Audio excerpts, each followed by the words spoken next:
Hey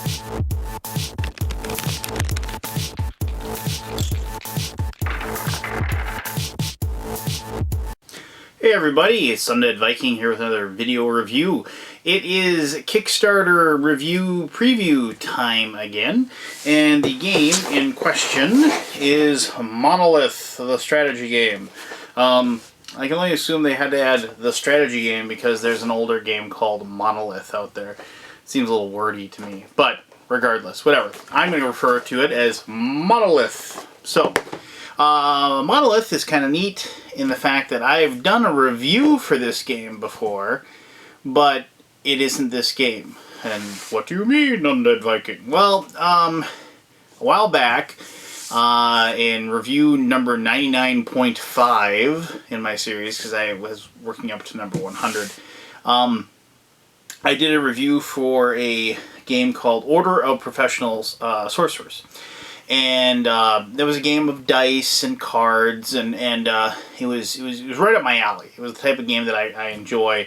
It's Euro strategy, resource collection, and like kind of worker placement allocation, but using dice. And there's been a lot of games out there that use that sort of mechanic, and I enjoy those types of games. Of course, games like Kingsburg and Alien Frontiers come to mind. A couple that really popular games of that genre.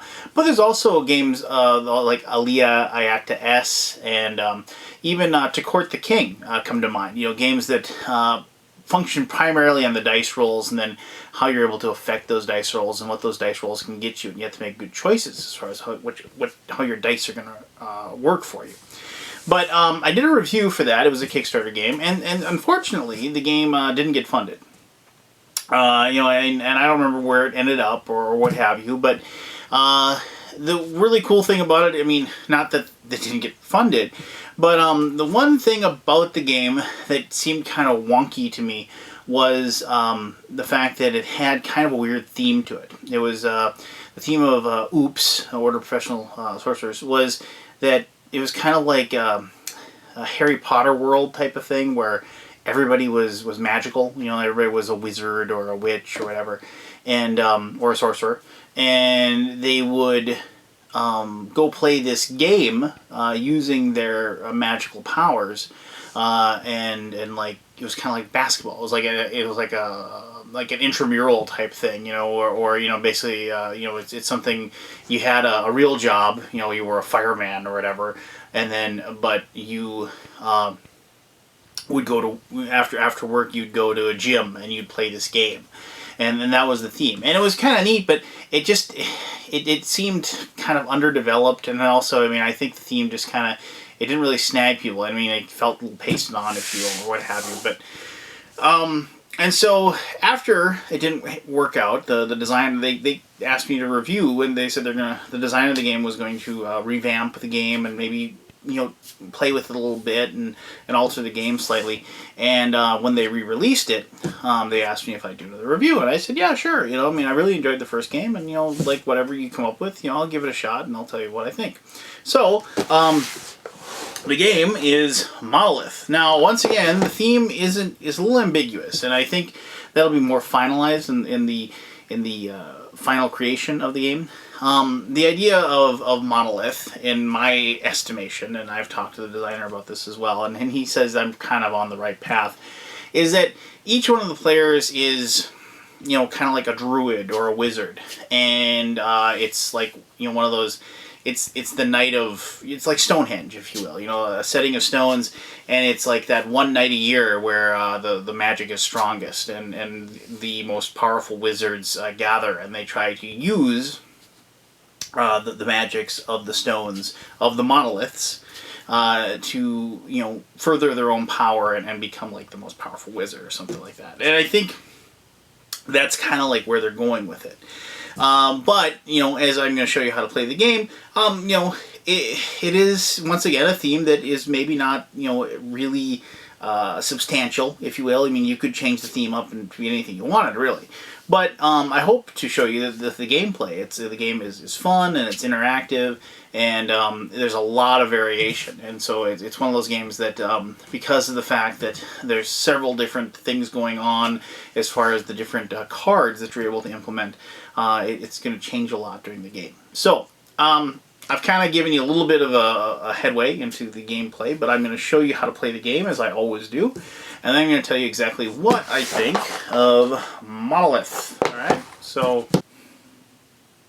Alright, I have set up a 4-player game of Monolith. The game isn't ready to go yet because the game isn't completely set up. I wanted to show you some of the processes you have to go through to set up the game. But just to quickly go over, here will be the location of the different cards that you'll be able to place different dice on. There's going to be more, and I'll show you how you get those. But like, for example, here you can see, like this location, you can see there's a pip of 1. So in order to place a die for this location, you have to have a die that shows 1. And then you'd pay a gem to gain a power. And I'll explain what that means here in a little bit. Whereas in this particular card, it says, gems, and this is any, meaning any die could go there. And you gain 1 gem for each die here. And that means that when you resolve this, depending on how many dice are anybody's dice, you'd gain 1 gem for each of those dice that are on this particular card. Now, should be noted, this is the scoring track of the game. It's kind of a, you notice there isn't technically like a lot of scoring tracks. There's 1, 2, 3, 4, and so on and so forth on there, because it's just kind of like a ladder, if you will. After 5 rounds, the game is over. If anybody manages to get to this location, they obviously automatically win. If nobody does that, it's whoever has managed to go the furthest on the track wins the game. There are some numbers on here, and I'll show you a close-up of that. The numbers that are on here are, as you can see here, there's like a 2 and 3 and so forth. That's the toll in gems that you have to pay to enter that location. So if I was green and I was in this spot right here and I gained a victory point, I could go there as long as I had 3 gems to pay. If I don't, I'd be stuck in this location and that victory point I gained would be wasted. It also should be noted that, like, if I was in a location, I paid the 3 gems, and then I lost a victory point, it went down to here, I would once again have to pay 3 gems to get back to that spot, which can, that happens fairly often, actually. And that's kind of it's neat, but if you're the guy who has to repay over, it's kind of a pain in the tuchus, if you will. Other than that, the main components are obviously these dice. These are the gems. I don't know exactly what the game is going to look like. As always, when I do one of these Kickstarter videos, I don't know what the components are going to look like as far as the card and art and everything like that. I can guess it'd be fairly close to the same thing, but I don't want to say it's going to look exactly like this, and I don't want to say it's not going to look exactly like this. It's just one of those things where I'd invite you to go to the Kickstarter page and check out, and I'm sure there'll be updates as far as the art is concerned. Now then, to begin the game, you'll notice that, and I'll show you like this one again, you'll notice that there's a 6 on there. And also there's a 1, a 2, a 4, 5, and 6. These are the 5 cards you start with. And this will be the 3rd card. This is a fate. And so if you notice on the tops of each one of these cards, there's like a 3 there. So like here, I'll just take one. Let's say I shuffled these up and I drew one. This would be the fate card that's used for this particular game. And there is, more than one, so it'll be different each time you play. And this is one that, on a roll of a 1, you can roll a die and gain the resultant victory points, which is obviously really nice. And if you roll 1, roll a die and gain the resultant gem. It's also pretty nice. So we'll just go ahead and place that there. That'll be the 3rd one. Now, there's still more to go. So we'll take these Rune cards. Now, runes, there's going to be 12 spots, so I got to take 6 of these. 4, 5, 6. Take those off the top, and I'll place those down. Now, it should be noted that once you choose the fate, you get rid of these. They won't be used this game. However, you leave those rune cards there because those can come into play later depending on certain cards and certain skills and powers that players use might replace the card, or maybe you'll get to use the card, a random rune you'll get to place in front of a player, and it'll be like your personal card that you'll get to use. But anyway, so we'll just place these down. And actually, why don't I explain these? I'll see what I got here. This is an immediate. Now, normally, when you place your dice on these locations, you wait till everybody's placed the die, and then you resolve everything one by one. You're starting with number 1, 2, and 3, 4, and so forth, and you do each one in turn. If you have a card that says immediate on it, as soon as you place the die there, you immediately take that effect. So in this case, any result in the die will work, and you gain 1 victory point and 1 skill, and the player to that person's right gains the Primus token. This is actually pretty good. The Primus token is this location right here. And the Primus token is basically the first player of the turn. And if you go first, you get your pick of the litter, if you will, as far as the location. So, yes, if you go first and you take that location, you gain the victory point and the skill, but you won't be the first player. You'll have to give it to the person to your right. But that doesn't mean you go second, so that's not so bad, right? All right. Let's see what the next card is. Oh, it's another immediate. All right. This is gain 1 victory point with a max of 6 for each 6 result on the game board. So you look at the game board, see how many dice are out there that have been placed already that have a 6 on them, and as soon as you place the 6, you gain a victory point for that. And, well, for each of them, if you will. And then we'll go to the next one. Gain 2 victory points for each die you have on this rune. So if you have a bunch of 1s, you can get a lot of victory points with that one. And another gain victory points equal to the result in this die. Remove this die from play permanently. So if you place it, obviously you lose that die, and so you wouldn't be able to use that anymore, meaning you'd have less actions. But maybe that's something you'd need towards the end of the game that would really help out. An attack. Attacks allow you to, well, obviously attack. Roll 1 die, starting with yourself. Each player loses that result in some combination of gems and victory points. So roll high, roll low. That could be really powerful. And oh, here you go. An immediate attack, meaning that you would like immediate. Once again, it goes immediately, and it's also an attack. And each opponent lose 1 victory point. And that's one of those situations where you take that because you know somebody's on like that 3, like I said, and you make them go down below it, and they have to pay those gems again. So there, now we have our board, and like look at this. This is a huge deck of rune cards. So you know it's going to be a strange combination of them every single time. And so now you're ready to begin the game. In the first turn of the game, each person will roll 2 dice. Whoever gets the highest roll gets to be in charge of the Primus token, and they get this little token, and that means they're the first player. And that person now, in turn, will roll 2 dice. Let's roll them, and I got an 11. So what that means is that this round card, and there's, you know, 1 for each round, so we'll take round 1. You find the 11th card, which would be this one, and you place that over it, meaning that particular spot cannot be used this particular round. Another little added fun little wrinkle to the game where, you know, somebody can be counting on a certain spot to be available this turn for something they want to do.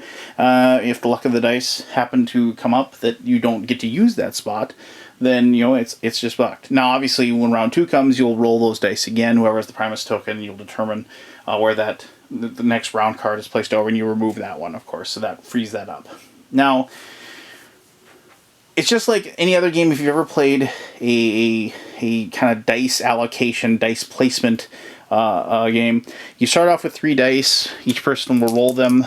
So a 2, a 2, and a 6. And if you were the first player, you'd say, well, you know, I want to use, you know, my 6, or like he said, like there's like a 2 here. Like I'll go to this any, and I'll do that one because it'll get me a gem and a victory point when we allocate. And then the next person goes, and the next person goes, and the next person goes. So, you know, if you got a 5, you know, he goes here for a victory point. This guy wants skills, and let's say black goes, and, you know, he places that there. So he gains that victory point skill, and the player to the right gains the Primus token. So he does that immediately. And the game progresses until you've used all of your dice up in each person. Now, if you have less dice than somebody else, they'll get to go more turns, obviously, just like anything else when those people have more workers than you. Perhaps maybe you got rid of a die with that card down there. And then, after it's all done, you'll resolve each spot, starting with number 1, going over the number, and so on and so forth. Obviously, you'll skip the immediate ones because they've already been processed. But you'll process each one in turn. You'll adjust your scores as you go along. If you do get to the spots where you have to pay the toll, you'll pay the toll, or not pay the toll if you can't. And then you will be able to, then after that turn is done, whoever is the first player will, everybody gets one more die, I should say, before you do anything else. Everybody gets one more die. So you start with 3 dice. There's 5 dice total, so you'll get another die. So you'll have 4 dice, unless you burned one off. And then now you have 4 dice. And then after the end of the second turn, you'll have your full complement of 5 dice, as long as you haven't gotten rid of any. And the game progresses at that point with the full 5 dice. Now, the person with the first player Primus token, they roll the 2 dice again for the next turn. So it's an 8. You'd remove the round 2 token, and you'd go round 2. So 1, 2, 3, 4, 5, 6, 7, 8. Place that over, and you begin round 2. And you can see the game will progress in that fashion for 5 rounds, and it is really simple to play. What makes the game very challenging and a lot of fun is the fact that, like I said, there's going to be a different board for you pretty much every single time you play the game. And you're really always looking for the way to maximize your dice, hoping that the good spots will be still open for you when your turn comes up. Now, turn order is very, very important in this game. So they've done a really good job of making the Primus token of this particular spot.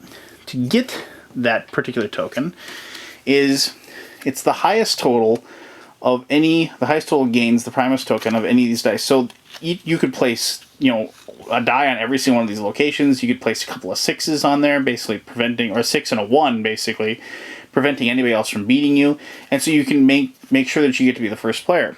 But they've also made sure that, since that's all you're getting is that token, whereas yes, that is good, but if that's all you're focusing on, being the first player, you're going to be passing up on good spots to gain victory points. So they've done a really good job, actually, of weighing the benefit of placing dice there right away against getting victory points. And it's very rare that somebody maintains a first player advantage throughout the game. And if they try to do that and just make sure that they're always the first player, they usually end up losing, just because of the fact that the other players then are taking the really good victory point locations and they're actually just beating them in the points. Yeah, sure, you're going first, but you're not using it to its full advantage. Now, before I sum up here and tell you what I think about the game, I'm just going to show you that I mentioned that you can get skills and powers. You get this giant deck of skills. If you gain skills, you can have up to 5 cards in your hand. When you use these cards, you'll lay them in front of you. And so, like, amplify, play on your turn, add 2 to the result to any or all of the dice in your pool. And as lots of games with cards, it's something you use to break the rules. Restore, play on your turn, reroll any number of dice in your pool. So it's things like that. When you play these in front of you, you get to collect them back up after the end of your turn. But you can't keep playing them over and over again. So like enfeeble, plus strap 1 to result for any of your dice in your pool. So it's like you're adjusting your dice. Now, if you gain more cards than 5, you'll have to discard some. Now, powers are like skills, but they're much more powerful. And they're tougher to get because usually they cost a lot more. But some of them, you just cash them in immediately, gain 3 gems. Yay, gain 3 gems. Or, synergy. Playing your turn, duplicate the effect of any action in an opponent's action pool. So if somebody else does something, it's like, oh, really? Well, that was a really good spot. I'm gonna do that as well. You just get to take that particular spot as well. Or my personal favorite, the stacker. You can place your die on top of an opponent's die during the resolution phase, and that die on top is resolved first, which is really good because the number of gems, say, is finite. I've had lots of games where people have really, really needed gems, and people have used this particular card to go first, take all the available gems, and leaving the person who really needed them not being able to get any because they're able to place them on. And so skills and powers are more powerful, obviously, but they're just ways, like in many games, just you bend the rules, break them in certain ways to allow you to do more on your turn. There is, like I said, a hand limit of 5, and if you do gain, and that's skills and powers both included. And if you ever have more than that, as I said, you have to discard and just keep the ones you want. And some cards are so powerful that you actually have to discard them after you use them as well.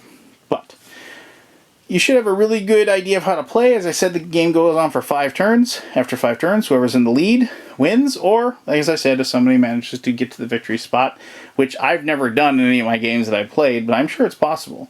If you somehow manage to get to the victory location before the 5th turn is over, you do win the game. Alright, let me tell you exactly what I think of Monolith.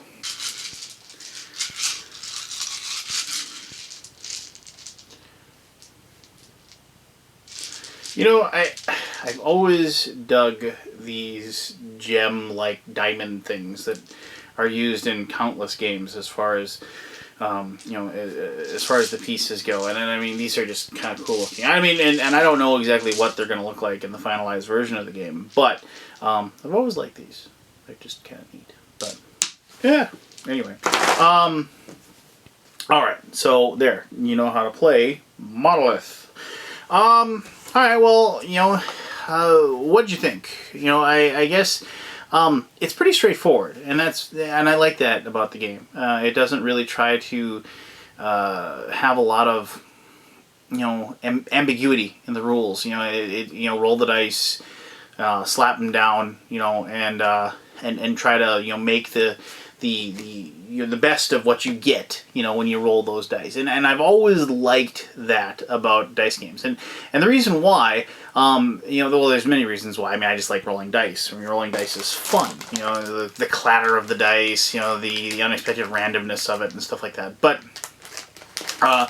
one of the reasons why, and this is kind of selfish of me, is that if I'm not very good at a game, and I at least have dice that I can roll, I always feel like, you know, I still might win. You know, if I can manage to roll like the perfect set of dice and the guy who's in the lead rolls a horrible set of dice, then, you know, I can still pull off the win. And I guess even if that's impossible, even if it's a 1 in 1,000, I kind of grasp onto that possibility, and I like that about it. I mean, I love playing board games, but I'm not a very good board game player. I mean, I think I'm okay, but there's a lot of people in my group that are a lot better than I am.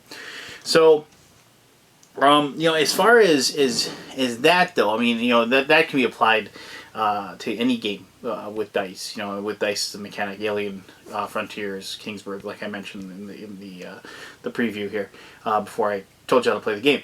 But now, so that really doesn't apply to this game directly. So, I mean, what I really like about this game is, and what is unlike all those other games that I mentioned, is that there is no static board to this game. It takes the kind of the drafting mechanic that you find in games like Dominion or Quarriors, if you will, and it's random. You know, and it's just like, and you play with a different set of cards each time that you play.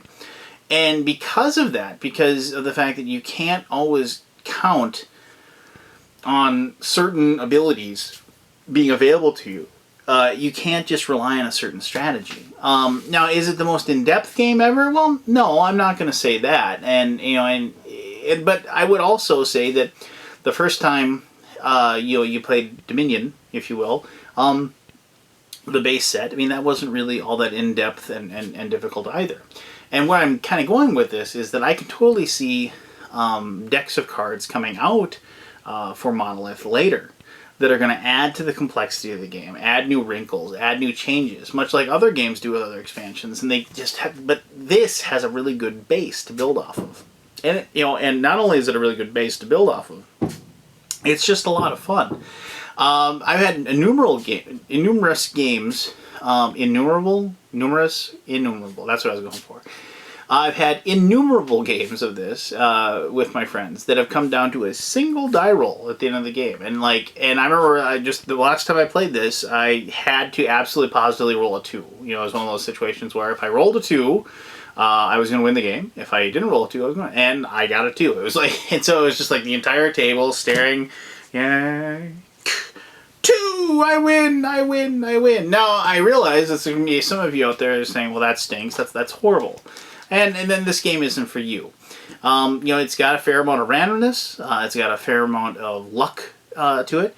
But also, you can't just go into the game and just, you know, haphazardly throw your dice out. You have to actually know what you're doing, and you have to plan well. And by planning well, and this is something I also really like about the game. I like the fact, and this is in a lot of other games as well, but this game has it, and I really like this. There is a time structure to how the cards are processed after you've started your turn order. And so you'll have a situation where, like, you'll need gems because of the fact that on the board, you know, you need the gems to get into these locations. You have to pay that cost, right? And so if you don't have that cost, you'll say, well, I'm going to get a bunch of victory points this turn, but I don't have the gems. And I need a spot prior to that where I'm going to get the gems, so I'll be able to actually use the victory points that I'm getting later. And so there's like things like that, this logistical like order that you have to actually figure out and plan ahead for. And I really like that about the game. This isn't just a game where you just, just place it, get all the victory points I possibly can, let's go. I mean, you actually have to have a rhyme or reason to what you're doing. And I like that mechanic as well. Finally, I do also, and I've said this in many other games, any game that has a worker placement aspect to it. It just always seems to me that whatever action you can take that gets you more workers, or in this case, more dice, always seems to be like that's the route you should go. It's always going to be the person who has more actions to use during their turns always seems to win games like this. And I like the fact that in this game you just collect the dice. You get that extra one after you've done through a turn, you get another one, and so until you get your full complement. There isn't a magical spot that you go to get more dice before everybody else. It's one of those things where you can plan for it, and you can plan to get that extra die, and so on and so forth. And so you can kind of get rid of that really basic strategy that like seems to be always there and always very prevalent in these types of games. And you can focus on going with other ways, and those classic multiple paths to victory, if you will. So, I enjoy the heck out of it. I'm glad I have a copy that I can play around with. The game is Monolith. If you like dice games, that are going to make you think, but they aren't going to burn your brain while you're trying to think of where you got to put the dice, but they will make you think a little harder than normal, then yeah, I encourage you to go to the Kickstarter page, check it out, and if you think it's something you want to buy, go ahead and pledge your funds, and hopefully we'll see Monolith get printed, and then be a backer like me, and we'll have a brand new game once they come out with it. So until next time, this is Undead Viking. I really appreciate you taking the time to watch this video. If you have any questions or comments, please leave them below, and I will answer them as soon as I possibly can. You have an excellent day.